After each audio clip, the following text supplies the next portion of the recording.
Я уже легла в больницу, мы сейчас делаем КГТ.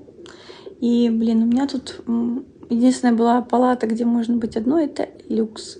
Я заселилась уже в японский роддом.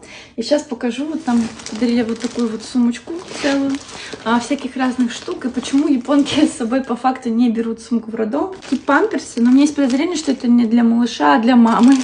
Вот миленький наборчик. Здесь все для ухода за малышом, для пупочка.